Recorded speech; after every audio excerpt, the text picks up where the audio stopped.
Hello, and welcome to Wisdom and Productivity, the podcast of Dr. Efrain Martinez.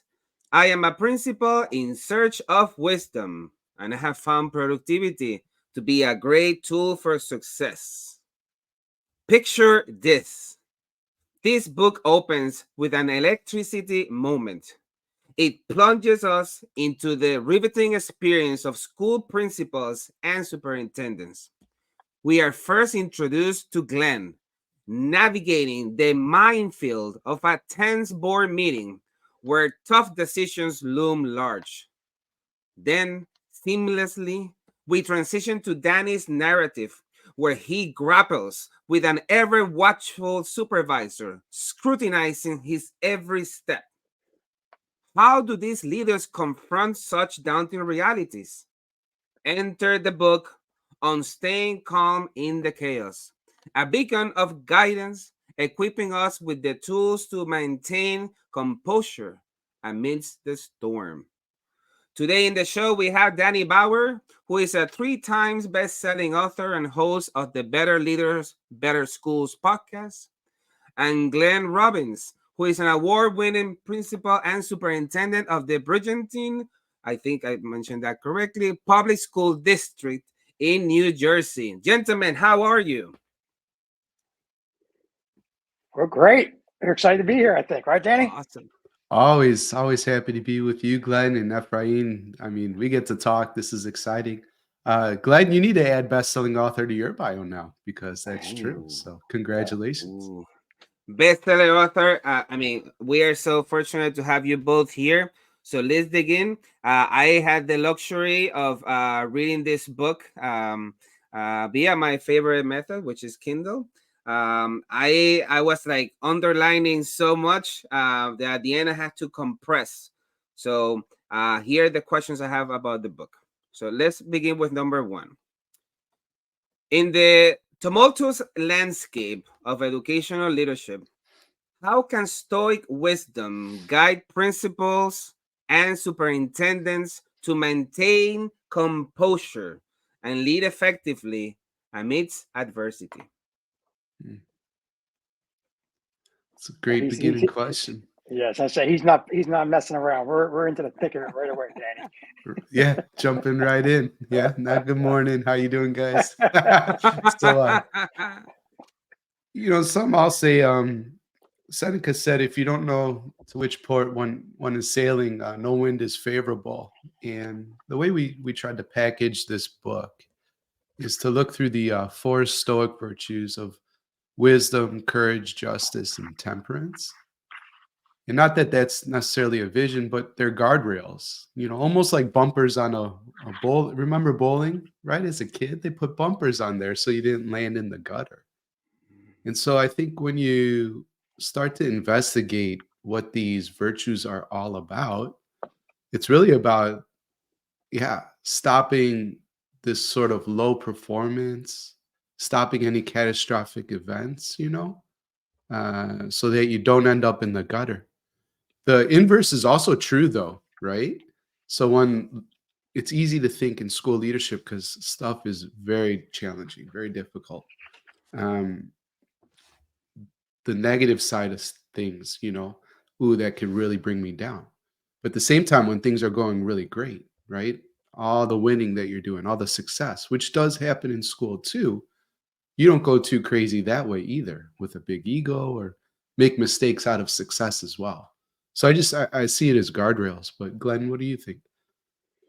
Yeah, I think looking at it from the lens, like you can either act angry at the world because the world is acting angry at you, but the world doesn't care. It's not paying attention to you, you know.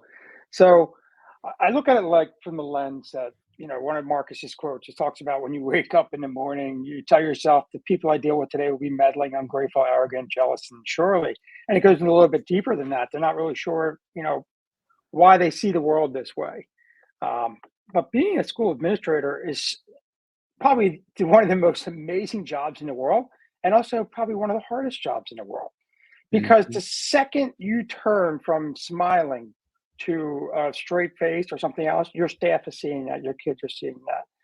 And you have to remember, we get to work with kids. We get to work with amazing human beings who wear their hearts on their sleeve, their teachers, that want to make the best for these kids, who are giving so much effort and time and money, probably behind the scenes, into their classrooms. Hmm. And I think sometimes we get so caught up into the wrath of what the world is, and we forget about that when you walk down the hallway and a little kid gives you a high five or gives you a hug, or you go into a room and you see the learning that's taking place and you see the light bulbs going off in their head. There's nothing better than that. Right. So sure, yeah, we can rage and rage and rage, but what good does that do? All you're doing is punching air. You know, like I said, it is an amazing experience, but it's a mindset, right? Are you gonna Mhm. let the best day happen every day, or are you gonna let the worst little thing that happen while sitting in traffic wreck you for the rest of the day and knock over every domino, continuing all day long? So it's not easy. It is not easy. We all know that, and I think having good people around you to have some kind of a conversation or a network definitely can help ease the pain a little bit every once in a while. Beautiful. Thank you both. I appreciate that. And it's interesting because you both started in educational leadership and you both took different paths. The Like I mentioned in the introduction, I was like it got me right there. I think whoever was your editor, they're amazing because it really begins with parallel stories. One of Glenn coming to a board meeting where unfortunately he has to give the bad news of all these cuts happening that are beyond the control of the district. Yet the people that he's trying to serve sees this as perhaps a breakage of trust, and yet he has to keep this control. So Glenn, can you tell us about that story, about what you have learned about that experience? Yeah, it was not easy, and that was the Marcus quote that always resonates with me. Danny knows this. My favorite one is the stone that unturned as the waves crash over. You have to sit there and take it, and your job as an educational leader is to prepare your school board, prepare your staff, and give them the understanding of what's coming down the road. And I did that, and I did that for several years. And no matter what, it didn't matter until it actually came to that night, and where the actual action was going to happen. Um, and that's hard because you're giving it out of the kindness of your heart. And I think educators and leaders have to understand that. Like, you're going to lead some amazing people, but when it comes to money or their livelihood, they're going to change in a minute. And you have to continue to think of the greater good of the organization. You have to think of leading your board. You have to think about all the other people in the organization. Um, we've seen, and Danny and I talked about this before, so many amazing educational leaders who are getting destroyed right now in the world and or have left the field. And Hmm. that's a concern for us, because if it's not us leading and staying strong and trying to get through these times, then who will be leading our teachers? Who will be leading our kids? And what will our future then be? Like I said, there's amazing people who just could not take it anymore, and rightfully so, for all their mental, spiritual, and physical capacity that could take a handle. Maybe something bigger and better came along that with less stress. But in today's day and age, it is an angry world. It is I want things now, and it's very hard to make everybody happy. But like I said, focus on the good, focus on the overall organization, focus on what your job is to do, and continue to move forward without taking anger and then doing something else, stupid 5 minutes later. Um, I don't know if I dived into it enough effort, No, because it had I so much think traumatic expense and time when I dealt with this. So it's a lot I'm of trying to relate. PTSD for sure. I felt identified when I started as a principal in the city of Chicago. Schools have like small boards which play the same role, and oh my goodness, I definitely was not a reader of anything of philosophy, so I didn't know how to address the pressures of people getting in your face and yelling at you and calling you names and posting on social media. I didn't know how to deal with that.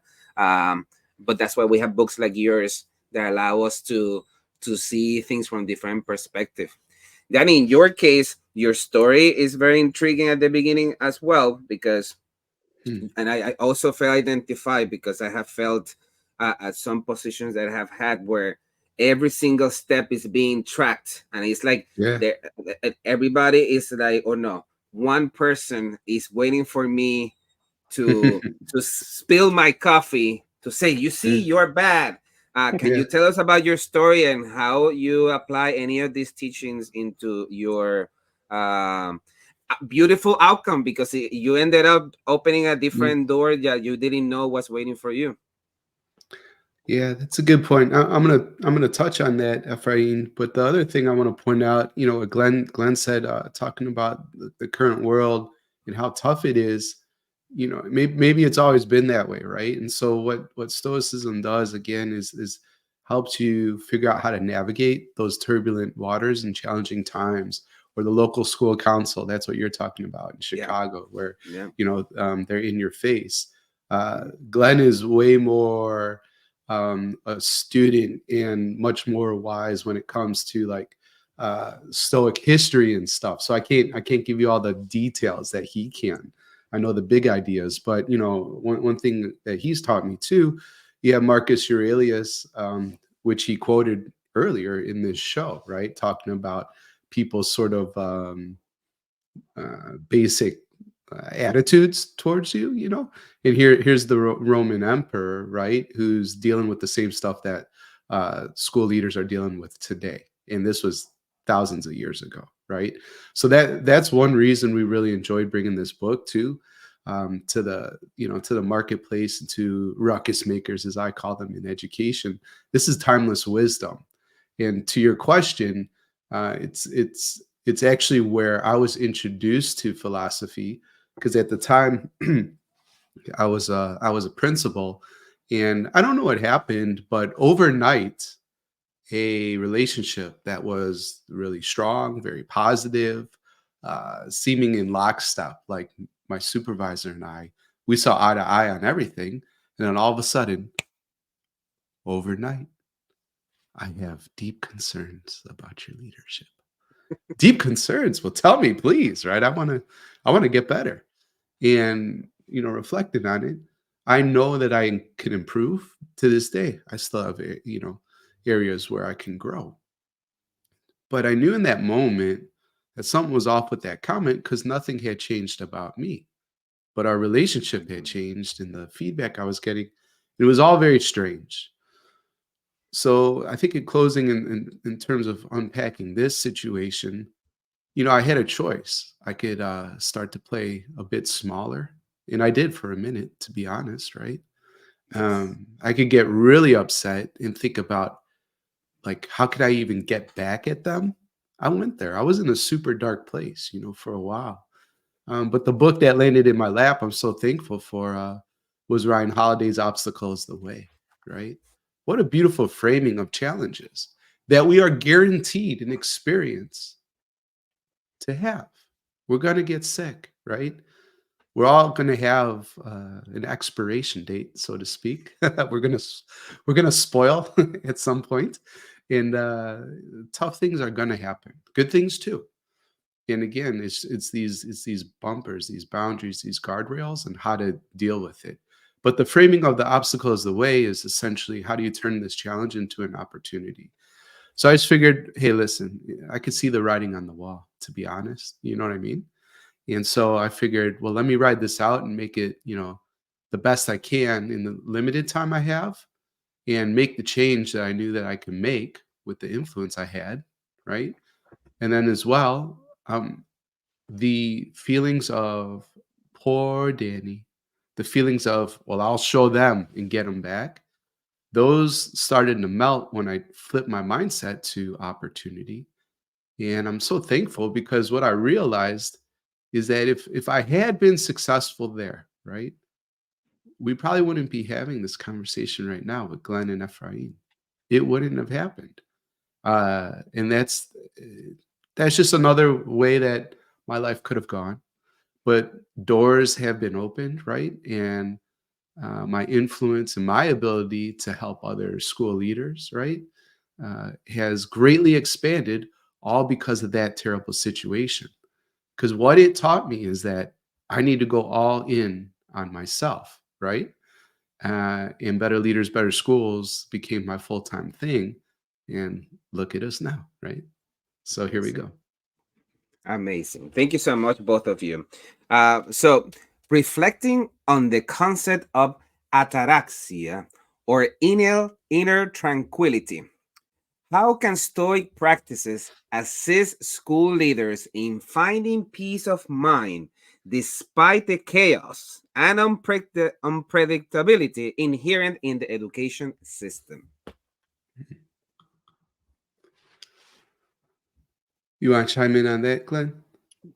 Yeah, I'm just really impressed by his questions this morning. So this man did his homework, and I love Oh it. yeah, he texted me and emailed me. I mean, Ephraim is in the details. So, but I love it because here's the thing: he's trying to help out other leaders right now, and he's talking about everything that we experience on a daily basis, no matter where we are in this world. And Danny's story that he just shared, I saw a fellow coworker go through the same thing, except he took it to the different angle.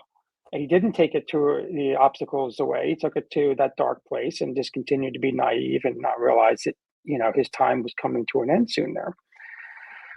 So how do you get to this, this temperance? And I've been talking to some people who've been reading the book, and they love the temperance part of the book. Because it is trying to find that ultimate stillness. Like, we say we can do it, but yet with everything going on, like, how many questions, Ephraim, do you answer in a day? And how many decisions do you have to make? And I look at it from like a pro baseball, basketball, whatever star you want to do. I watch soccer. So, if you get angry at one play, and the next play you're angry, or next play you're angry, and just think of all the waves you just set off for all the wrong reasons. The butterfly effect in your building, or in your district. And once that's out there, it's like toothpaste, right? You can't get it back in the tube. And I think this is where, you talked about finding philosophy. Danny found his at his time, and I found mine at my time, which is like, serene, like almost like a divine act. Like, it came to you at that time that you needed that to help guide you through these tough situations. And for me, it came through having so many different conversations on X or Twitter, and then following different authors and finding Rollins as soon as he posted his book, but then reading into history more, like I mentioned, as a history major. And it's not easy. I grew up on the back of a well drilling rig. So we drilled for water wells. And, when people say, Glenn, I'm sorry if I embarrass you, sorry if I hurt your feelings, I'm like, you got to work a lot harder than that, because I was like a roughneck on the back of that thing and saw and heard everything. So for me, it was seeing that angle. And I think that helped. I think that really did. Seeing an extreme, hard, blue collar job, and then going to the white collar job, and then seeing all the emotions and how you have to handle them professionally and within ethics and morals and laws, and yet still try to ground yourself. Like, that is so difficult. Like Danny said, like, he could have went to that dark place, and we've all been there, and we still go to that dark place every once in a while. I know I do, as much as we try to aim to be the calm and the chaos. But what do you do to get out of it? And how do you recenter yourself? How do you get back into those bumpers you said? Are you taking walks? Are you taking fresh air? Are you doing gratitude walks and talking about great things that are going on? Are you appreciative and going into classrooms and or just talking to parents? Are you listening to 7 great things that people are telling you? Or are you still focusing on that one negative email that you got, or one negative person? And we're all guilty of that. So a long time ago, I heard from somebody just say, focus on your best people. Focus on the best people, your 95%, and keep giving them what they need, and the rest will come. Because if you start focusing on your worst people, and you start focusing on, all that, then what good is going to come out of your district, or what comes out of your building? So, and lastly, don't take it personal. Don't take it personal. I know that's easier said than done, right? And everybody says I can take things personally, but take it personal when it's a positive remark about you. Other than that, would you take the remarks that these people are sharing with you, like are angry or whatever? Would you take advice from them? Would have they ever been in your shoes? Have they ever gone and sat through all these different meetings and all these different things you've done? You got to ask those questions because unfortunately, our mind plays tricks, and we do a lot of Machiavellian style, backstabbings, and you got to stay grounded and know what to work on, what not to work on, what needs your attention, what doesn't need your attention. Because as we mentioned in the book, there's tons of drama in school, and you can get involved in all that drama all day long. You're not going to be very successful after that. Danny, we're all long-winded there, buddy. So No, what I was thinking about is like, do you want to be Draymond Green? From the Golden State Warriors, and no offense to him, his family, or anything like that. Like, I don't know him, right? But that's kind of the point. I only know what I can see. And he has a certain type of reputation in the NBA. And for somebody who's watching or listening to the podcast, right? If you don't know Draymond Green, he gets himself in trouble in the NBA by like basically hurting other players, right? And losing his cool. And so much so, like the NBA was like, you can't play for a while. Go to therapy. I don't even know that that's happened before, right? So obviously he has a lot of stuff going on inside. And again, I don't know him. But the point is, if you don't have the philosophy or something to help you regulate, we're really talking about inner awareness here and emotional intelligence. And he's under incredible pressure as a professional athlete, right? The stakes are on the line every play, let alone if you make it to the playoffs, and the Warriors often do. He handles it well sometimes. And when he doesn't handle it well, the world knows, right? And that becomes your reputation. So I bring that up too, because sometimes there's people out there in the world too that can act as our mentors as well, because they're teaching us what not to do, right? So it's something to study, And the other thing with this inner tranquility, we're really talking about equanimity here. You know what I mean? And the way Glenn and I, and our other co-author Ariel, frame the book, we have wisdom, courage, justice, temperance. When you apply all those virtues, the end result, the byproduct, the gift that you get yourself is this idea of equanimity. And I will tell you guys this, my favorite compliment. So Glenn said, don't take things personally, but take the positive personally. So one comment that I take really personally. It's the best comment, positive comment I ever received. Same situation, right? Same school where I'm just, I guess, blowing everything up and making it a terrible place, I say that tongue in cheek. Michelle, my counselor in 6th grade, she said, Danny, we needed you. You brought such a calming presence to our culture. And that meant so much. It was a high performing school. It was in middle school, the kids were stressed out. Were they stressed? Like Yale, Harvard, all this stuff in 6th grade. Come on. You know what I mean? But the parents had power, a lot of influence. They had big futures for their kids, which they should, but people took themselves very seriously on campus. And so I somehow was able to cut through some of that and bring down the temperature just a little bit.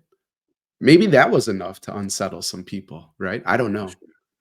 But I love that comment. You brought this calming presence, right? And to me, that's what it was about. Beautiful. Thank you both. I appreciate it. Glenn Robbins, this is a question for you. Considering the stoic virtue of wisdom, how can okay, before I ask the question, let me phrase it this way. You play the role of superintendent and principal, right? I only play the role of a principal, and I cannot imagine how you do this. So this is the question for you. Considering the stoic wisdom, virtue of wisdom, How can a school leader, particularly in your shoes, discern between what is within your control and what is beyond it, particularly when faced with the many challenges like teachers in your school, or students or parents in your school, and board members and people who want to address board issues? How do you manage all of this? Please teach us, for everyone here who wants to be a superintendent. So that's a great question again. So thank you. I think we were just talking about bringing all these virtues together, right? And the tranquility and equanimity that Daniel just mentioned. And I think that's something that I've been blessed with where I am now. I work in Brigantine Community School, the public school district, and everyone there works for the same reasons, for the kids. But I didn't always have Brigantine. I started Brigantine 4 years ago, and I've been blessed to be there ever since, because everybody put their egos aside and said, what is best for the kids? And they work so hard at that each and every day. So I'm thankful in that. But how do you, I know not everybody has the same opportunity. And I know I didn't have the opportunities coming up through the ranks. So, you have to have great people around you. You have to have that. You could hire yes people that say yes to you all the time, or you can hire people that push back on you and try to, make the district better. But that might hurt your ego if you hire just the pushback people, depending on what type of leader you are. And you have to realize, and we mentioned this in the book, things that you're in control of, your opinions, your goals, how you spend and choose your time, your temper, your attitude, and your character, right? I'm sure we posted a million pictures on our social media pages about that. And then following things you can't control. You can't control your students' lives. You don't know what's going on at home. You can help, but once they're home, they're home. You can't control the outcomes of these schools' initiatives. You can't control your teacher's classroom. You can try to do that, but you'll be the most hated person in the world trying to micromanage somebody. Your goal is to help grow them and help make them better as, classroom management, pedagogy, whatever it may be, getting them involved. But you're not going to go in there and dictate everything that's going on. You're not going to be writing a script. I would hope not. And unfortunately, I've seen districts that done that, where they've had all the grade level teach the same way. No imagination, no creativity, just robots. I can see the kids now in that class. I'd be running down the hall getting out of there. Your reputation, that's a real tough one, right? You think you have this great reputation. People, like Danny said, and you mentioned, just filling out the coffee. Your staff sees your mistakes. They see it more than you do. So own it. Accept that you're not perfect. And how can I get better?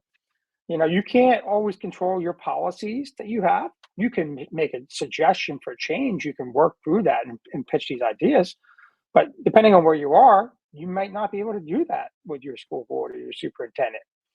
And lastly, how do you control parents and school members and community members?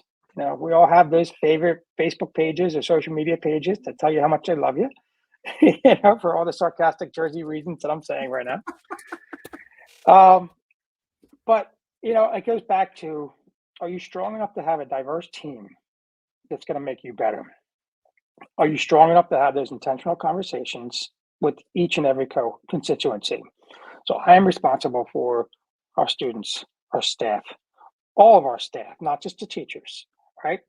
And everyone plays such a vital role. And you have to remember that. I think we forget that at times. Like the crossing guard is a big part of your school district. The lunch lady is a big part of your school district, right? The guys and gals that clean the hallways and so forth, huge part of your school district. The nurses, I can keep going on forever, right? Then you have your school board. Then you have city council. Then you have the other political leaders in town, whatever it may be, mayor, whatever it may be. Then you have, there's certain groups in town that each community has, how are you working or communicating with them? And just continuous. But yet all you can control is who you are. But if you keep bringing the good each and every day, that's all you can bring. You can, the bad things are going to happen. My one boss used to say we're one banana peel away from slipping. And I know that that's reality, right? There's like a landfill of banana peels everywhere. But if you continue to be humble, grateful, helping people forward, your job is to make people better, that you're serving them, then everything else will follow suit. But sometimes, and a lot of times, I think we see this, right? Ego gets involved, greed gets involved, pride gets involved. I'm the furthest thing from knowing all the answers. I'm surrounded by great people who make me look great each and every day, and I'm thankful for that. And I'm not, that's something I'm not going to relinquish and never give up. I love having great people around me to make me better. And when there's a fault, I accept it. I'm happy for it because it's going to make me better and hopefully make the school better. Beautiful. Thank you so much, Glenn. Danny, this question is specifically for you as you coach and mentor many school leaders. How might Stoic teachings on learning and self improvement empower school leaders to adopt a growth mindset and embrace lifelong learning, especially in the face of setbacks and criticism? Mm. Some pet peeves, and one of them is principals that say they're lead learners and they're not learning anything.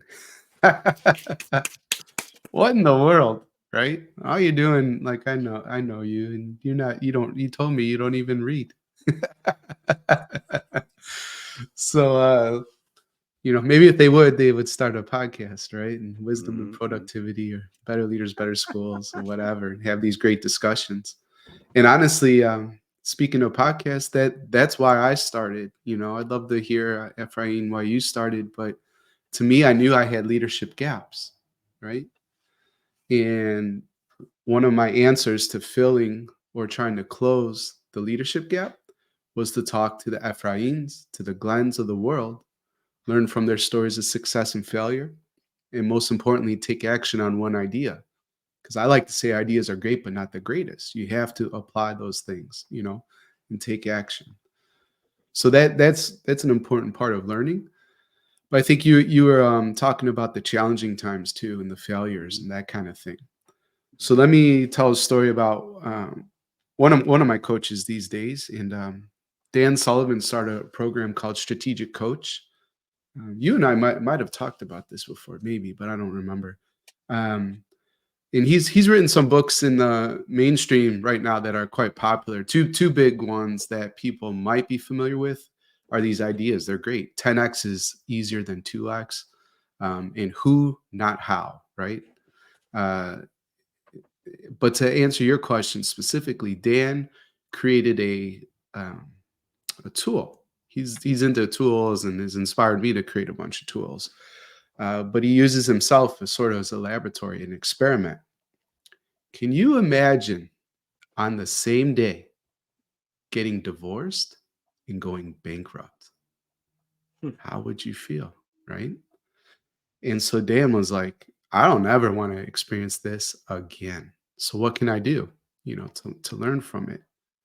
And he created this tool where essentially you acknowledge reality as it is, and you write down the context, you know what I mean? And you don't hold back any punches at all. This is what happened. He did get divorced. There's a reason for that. He did go bankrupt. That doesn't just happen, right? Despite what you may see in the news, like, it doesn't just happen. And after you have this candid reflection of what's going on, what are 5 things, back to what we were talking about earlier with Glenn, what are 5 things within my control, right? So that it does never happen again, and reflect on that. And then finally, what are 5 things that I've learned from this experience that are actually positives that made me better, right?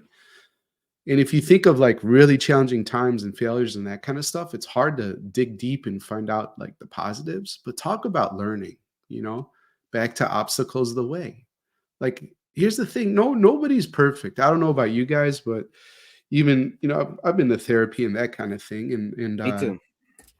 good. And it's just like, oh my gosh. Yeah. Therapist. I do put this pressure on myself to be perfect, which is completely unrealistic. And I don't necessarily put that pressure on anybody else, just myself. And as totally unfair because it's imaginary. It's like you're measuring yourself against an ideal that will never happen.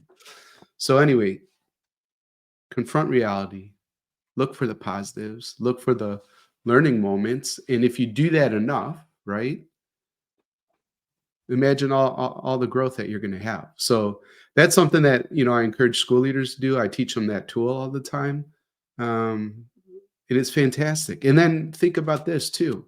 You got to be careful about what you share. But imagine a leader. Glenn said, your people see your mistakes better than you do. Imagine maybe it's just the leadership team. Maybe it's the staff. It depends on the context. So I don't want to prescribe anything. But imagine saying, hey, team, I blew that.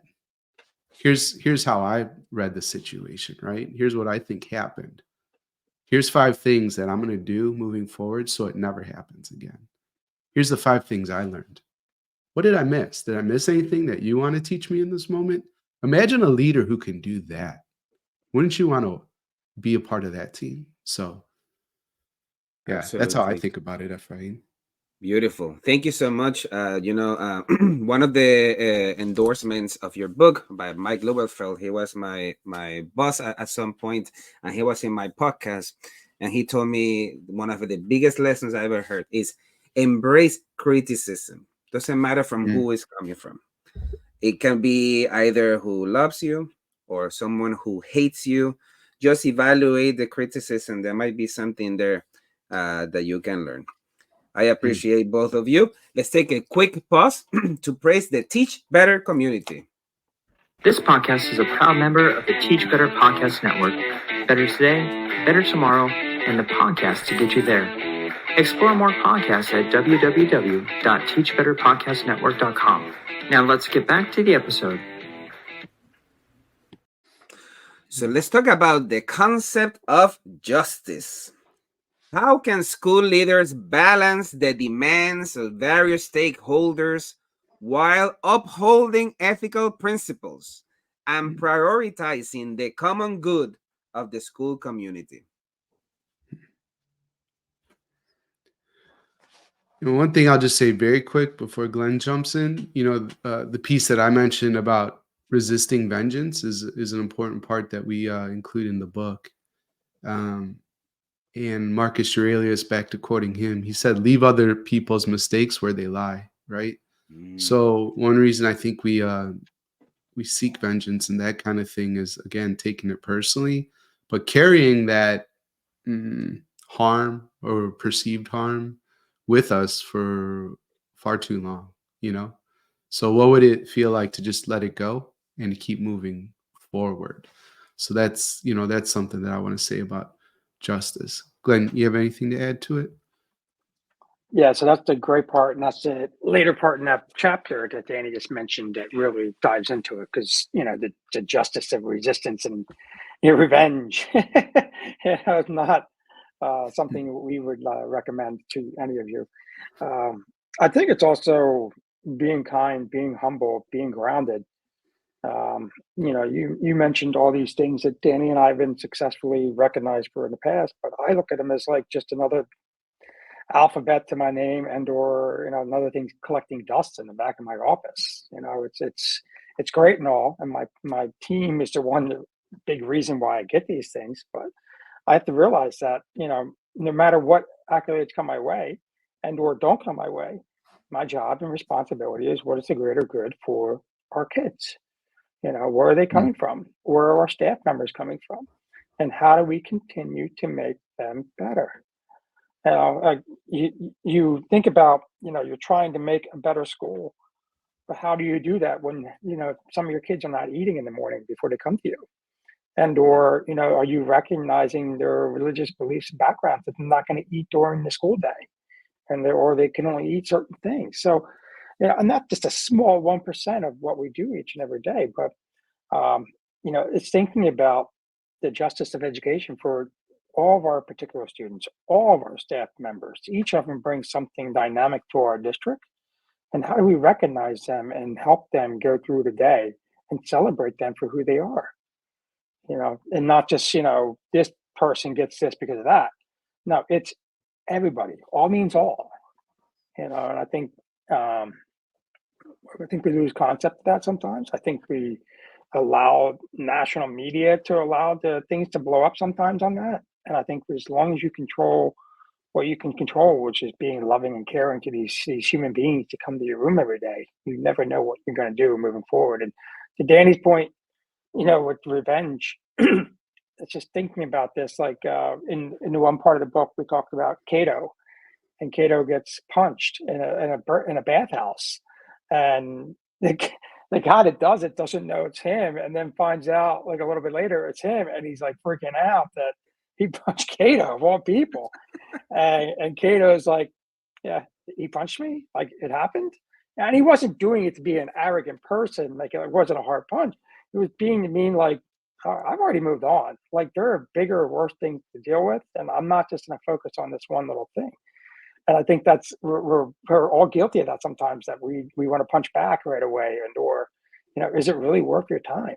One of my favorite quotes has always been Winston Churchill. If I stopped and threw stones at every dog that barked, I'd never get to where I'm going. So for me, like I said, it's focusing on our kids, focusing on our staff, focusing on the overall district, and remembering all the great things that go on each and every day. Beautiful. Thank you both.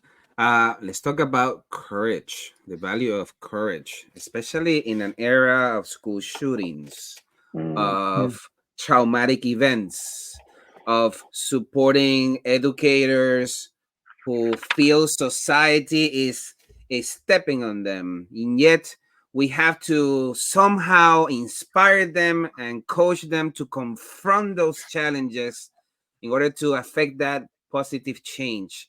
How do we build courage within ourselves and others? Yeah, Danny, I'll let you jump in. I talked a little bit. Sure. Partly perspective, some that I'm resonating and want to chime in on here, Efrain, that you said, like feeling that society's, jumping on you or whatever. And yes, and maybe, right? And what I mean by that is educators do have it tough right now. And to me, this is a personal opinion, but like book bannings and things like that we see, I think that's crazy. That's my personal opinion. Like, what are you doing, right? Yeah. And so that there's pressures like that.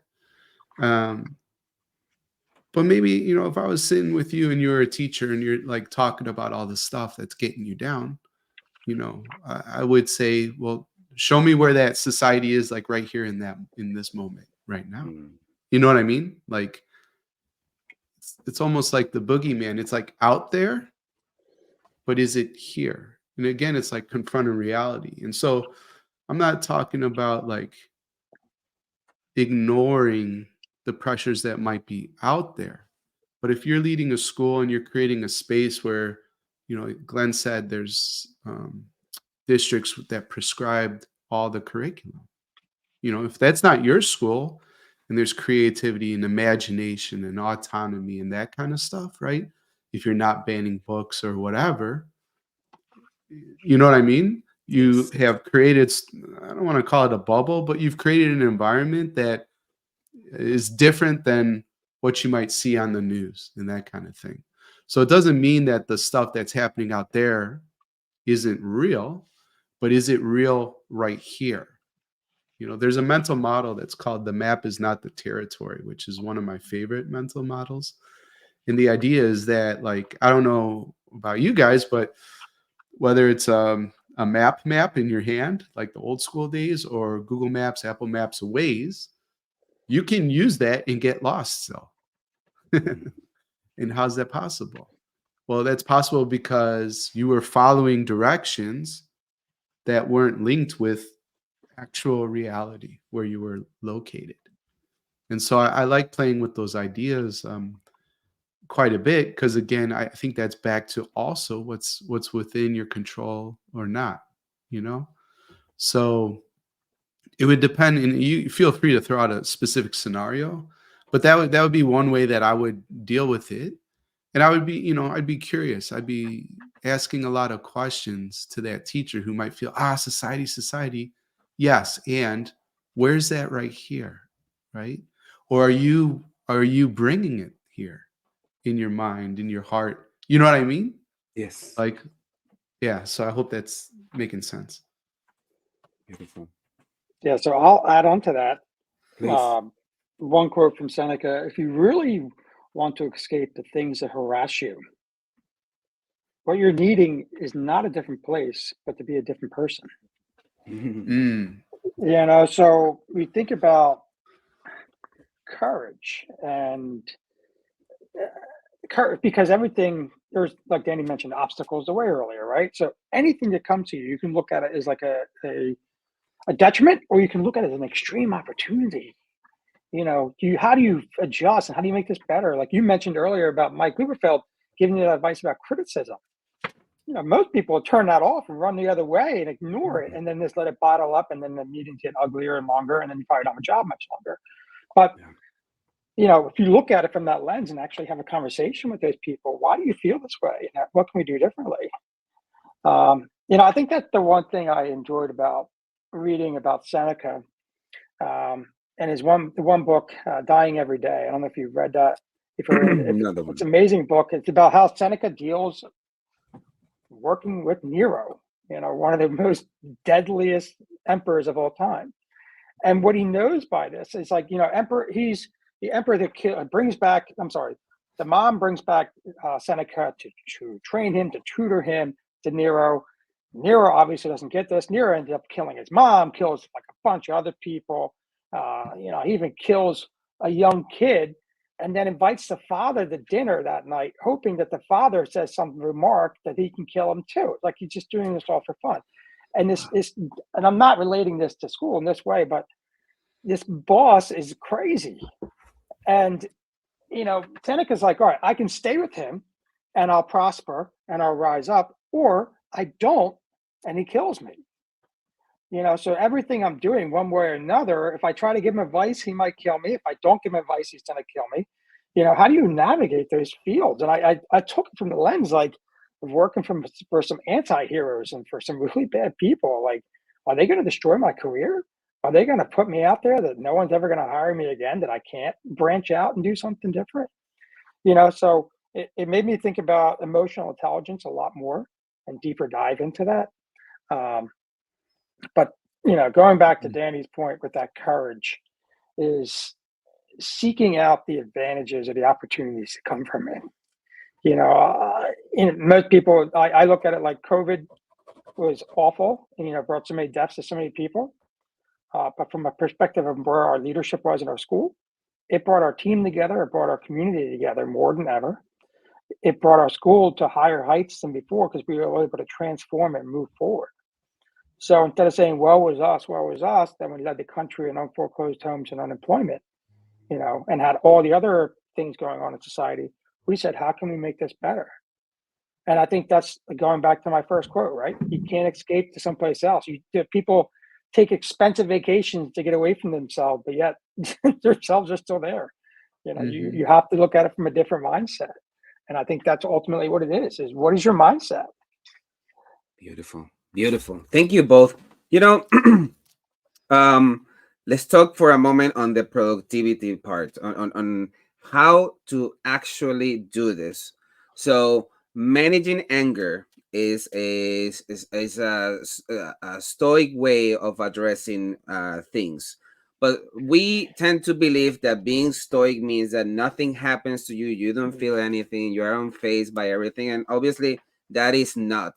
How do you both address when you're getting upset, pissed, frustrated, disappointed, and you just want to flip the table? How do you breathe? Do you take a walk? Do you meditate?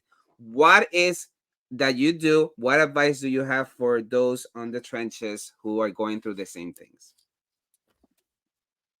People have that problem? Yeah. Joking. Yeah. For They some haven't of us, made it that's to like our. every They haven't hour, made it right? to your level yet, Glenn. Right. Who doesn't have these moments? Who doesn't want to scream? Like, I listen to all kinds of music. I listen to heavy metal for a reason, man. Come on. Like, I'm out there. Like, that's part of my getting it out. Like, I'm jamming in the car. Yeah. But no, you can't bottle it up. And I always equate for any Seinfeld episode of fans out there where it's like Serenity now. And Lloyd Braun comes at the end and says at the end, it's insanity later. You can't let it bottle up. You have to find ways to allow yourself to vent. But at the same time, like I mentioned earlier, once you start raging and people see that, where are you venting? Where are you putting yourself to do that? Because if you start punching the air, the world's not going to pay attention to you. What good does that do? And once you start saying something wrong out loud to somebody else or criticize somebody else and they hear it, because you couldn't keep your tongue for 2 seconds, it's going to come back and bite you. So are you walking? Are you working out? Are you meditating? Are you doing yoga? Are you, like to Danny's point, Danny coaches a lot of leaders. Do you have a coach or mentors or friends that you can speak with and share these ideas out? I do this all the time where I call up random supers across the country and say, hey, I'm going through this scenario. I've already done it 10 times, but how would you do it on the 11th time? I think having that network is monumental. That's how Danny and I met, right? We connected on social media. That's how we met you. I didn't know you, and here you are on social media, and you pitched it to us and said, hey, how do we talk and get through it? I'm so excited for that because now I've made a new friend. Now I have a new person that I can reach out to and say, hey man, are you okay? And vice versa. And I think that's something we don't do enough. We do not ask our fellow people or networks across the country or across the state or across town lines, are you doing okay? We're in this together. When you're in competition, that's lower level stuff. But when you're doing collaborative work, you're really raising the bar. And I think, I say this a lot because we're in the Northeast, or at least where I'm at, it's a dog eat dog world, right? Whereas I go to different parts of the country and people are super nice and they get along. But imagine if we could work together for the common good. And we actually did ask, are you okay? As I was writing this book, I was talking to a couple of superintendents that were just like going through all those scenarios, if not worse, or, people putting stuff online. And I looked at them like at a commercial. I'm like, hey, first time, like, are you okay? Like, I've experienced before, how are you dealing with it? Let them talk it through and then maybe give them some guidance as well. And to Danny's point too earlier with the coaching and the mentoring, I often ask people much younger than me for advice, the reverse mentor. I already had the anti-hero, which Danny mentioned, the people we wouldn't want to work for. And I also turn to books such as this, right, and dive into philosophy and say, how in the world did this person rule or deal with this 2,000 years ago with the same type of mentality? But it's not easy, but what a world it could be if we actually came together and worked together instead of splitting differences and or red or blue or your backgrounds or whatever it is that you like. What if we did the right thing and just teamed up and said, can we work together somehow, some way? Beautiful. Let me Some ask good you both. points there. Oh, can I add to it a little quick? Go ahead, Danny. I'm sorry. Just well, I think there's a couple of pieces that are really important to highlight. One being don't go alone, right? And I coach and mentor school leaders, but I might not be the coach or mentor for you, right? There's a very specific kind of leader that I work with.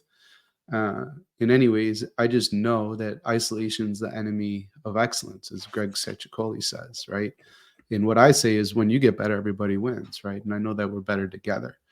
So that's one piece. And then we connect some other dots, talked about Draymond Green, right?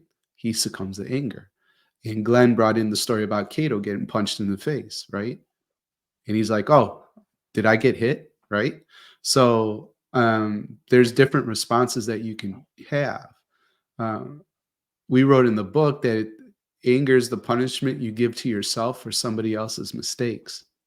Think about that. So somebody does something silly, right? And it hurts. I'm not saying it doesn't hurt, but anger is the punishment you give to yourself, right? And a lot of these things that we talk about when we carry them with us, from when I was talking about letting go, you think that person who did whatever to you, right? The supervisor who made my life hard.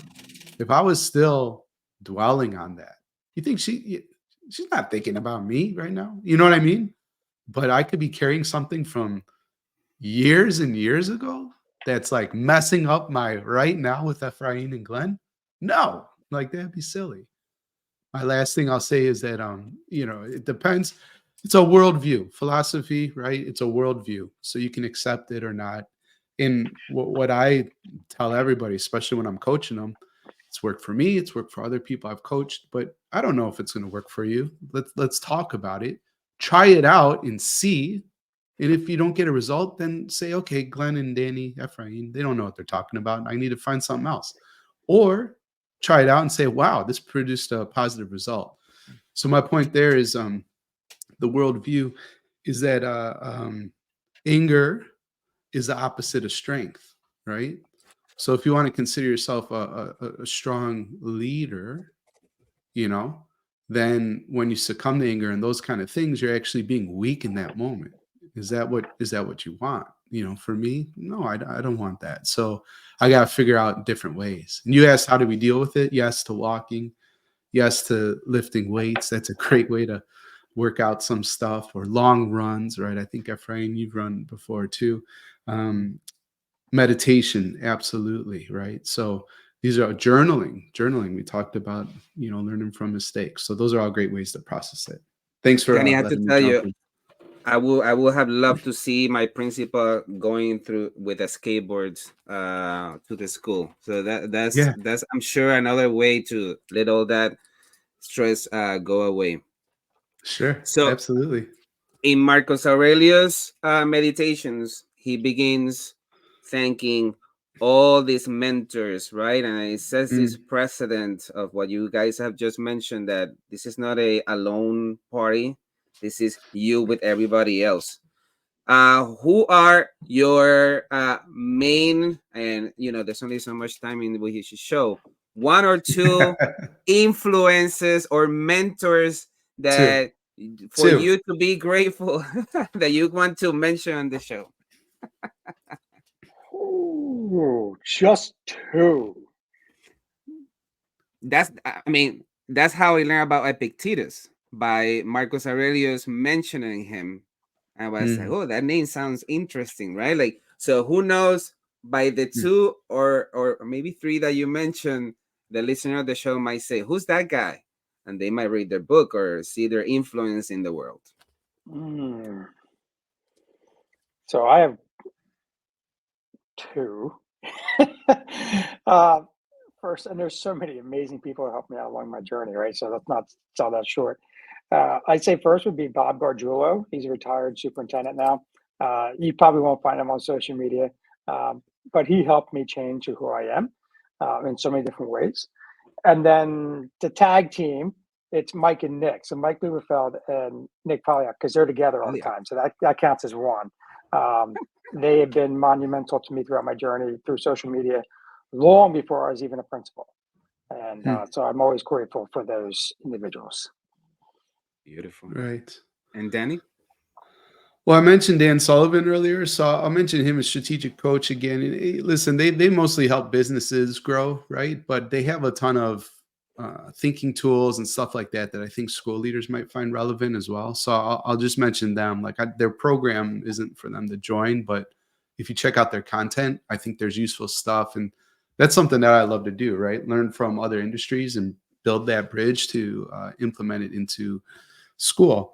And then somebody else that I'll mention is a guy named Christopher Lockhead, who's really mentoring me a lot right now. Him and Eddie Yoon and Katrina Kirsch, they form a team called the Category Pirates. And not to get too nerdy, but they're coaching me and mentoring me and how to build things in a different way, right? Because when you do that, there's no competition, and that's a unique idea. I really like that. So big shout outs to them for sure. Beautiful. And my last question. One of the most complicated tasks of an educational leader is that sometimes you have to dismiss or fire people. Mm-hmm. How does one can apply all this stoic learning on how to do this in a way that is compassionate, in a way that says the dignity of the person that you had to let go, especially thinking that you might be taking away how they maintain their family, and not doing a Machiavellian way where you just destroy the career of this person because they were not a good match to your school or to your school district.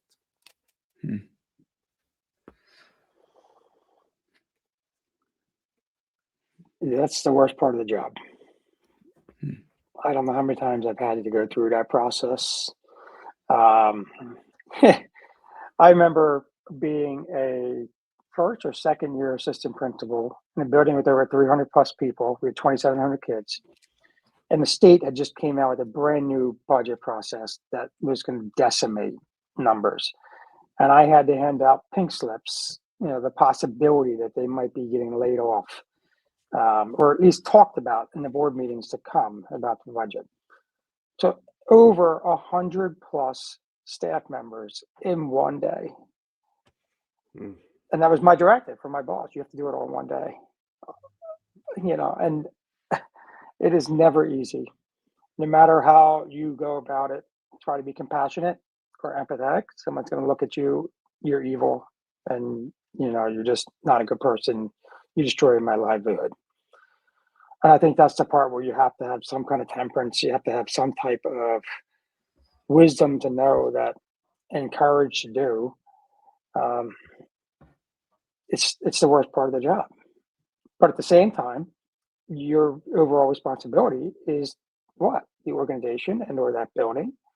And you have to think about once again, what is the job overall?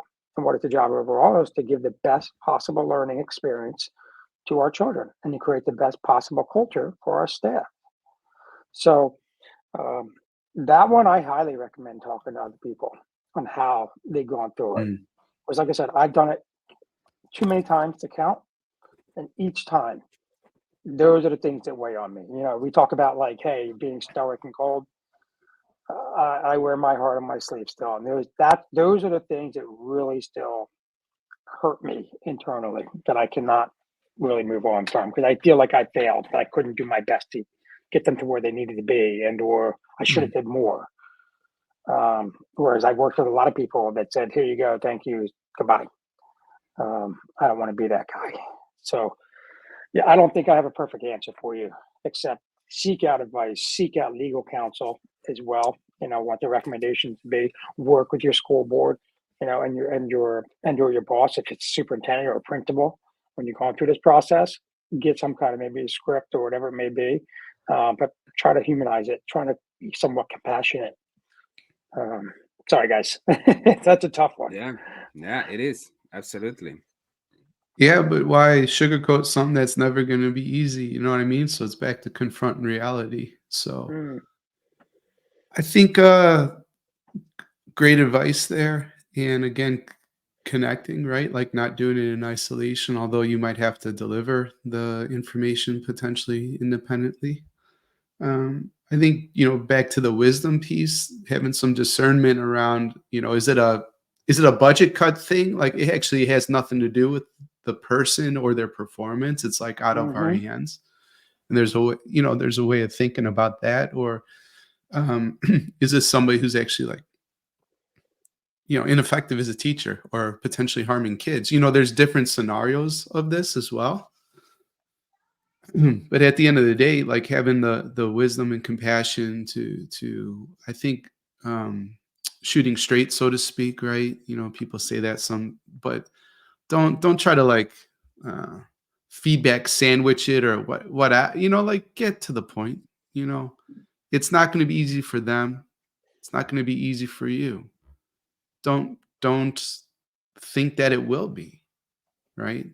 And I don't actually know anybody that looks forward to it. If I did, they'd probably be like, that's a weirdo. Like, why do they like that? You know what I mean? So knowing that, be ready for all sorts of emotions, that might be there, whether it's within you, but certainly within the staff member getting laid off. I would think, what does support look like for him or her? So is there some kind of like, I don't know, counselor or something like, you know what I mean? If they want to speak to somebody, If they're not harming kids, they weren't just the right fit for you culturally, or again, like budgetary reasons. Can you, I would think about, is there a way to set them up for success next time? But to Glenn's point, they probably still going to think that you're the devil, right? And that you're the worst person in the world. Well, you chose to be a leader. Mm-hmm. So if you want to be principal, superintendent, whatever, there's going to be this situation that you're going to have to. Kids will also, I have a hit, right? Students have been shot. You know what I mean? You were in Chicago. Like, I've lost kids to violence. You know what I mean? It's going to happen. And so you just got to think about, what do you also need as the leader? And we talked about therapy, right, Ephraim? So what do you need to support yourself as well within these moments? So yeah, it's no fun. Usually when I'm coaching somebody around this, I tell them, well, what are you going to do for yourself afterwards, right? It's not like a celebration, but what can you do that will bring up your spirits a little bit afterwards? Because it never feels great, So hopefully that helps. Beautiful. There you go. Staying calm in the chaos with Danny Bauer and Glenn Robbins. Buy your book. Buy your book. Have it in your library. Give it to your team. Is a quick read, beautiful, insightful. Gentlemen, any last thoughts for the viewers and listeners of the show? For sure, because conceptually we talked about virtues today, but I want to talk about the framing of the book in 30 seconds or less. You can read it. It's under 100 pages, so you can read it quickly, 60 minutes, 90 minutes, and get to work. But the other reason to pick it up, and Ephraim said buy it, there's case studies, this situation, that situation, and how would you deal with it? And that's a great leadership book study. Like, we did that intentionally, because the talk about, I have a championship winning football coach who's doing shady under the table deals with Nike. What do I do? Right? Like, that's an important discussion to have, because guess what? We've experienced it. And the kid who, tragic loss of life, all the stuff. So if you haven't experienced what we talk about case study wise in the book, you will, and this will better prepare you, and you need to discuss it as a leadership team. Beautiful. Glenn? That was pretty well done, Danny. I think that's he's a pro. Beauty, right? He's a pro. Yeah, I think that's like the I've done it beauty of before. it. And like Mike said, it'll be a reference on everybody's desk. Not everybody has a great mentor. Not everybody has a great leadership experience. Not everybody has somebody they can reach out to. Here you get the Stoics of thousands of years ago, and you get scenarios and practical situations that Danny and I broke down that will lead you. And to Danny's point, it's not a matter of if, it's a matter of when that you're going to experience these things and more. And like we mentioned, as you reread this book, different ideas will come to mind, for different scenarios. Like when we reread this through editing a bunch of times, it was like, oh man, I should have put this situation there instead. And the next time it's like, oh, I could have been that situation instead. We all experience these things. At the Danny's point, if we can sit down at the table with our leadership teams, new or veteran or whatever it may be, and say, hey, what would you do here? Would make our team stronger. And ultimately, that your best leaders, and that's your job as a mentor, right? Your best leaders are eventually going to move on, and you hope that they do. And you make them better than what you were. We think this book is going to help you do that, because it gives all the practicality and situations in there. Plus with some amazing human beings from thousands of years ago, Stoic knowledge that is still being spoken about today. Something to think about. I think it's an incredible book we put together that's really going to help a lot of different people, wherever you are. Beautiful. Awesome. So honored you guys took the time to be in the show. Have a fantastic weekend. Thank you. Thank you. Thank you for listening to Wisdom and Productivity, the podcast of Dr. Ephraim Martinez. Chulo. And I love that production. Chill out.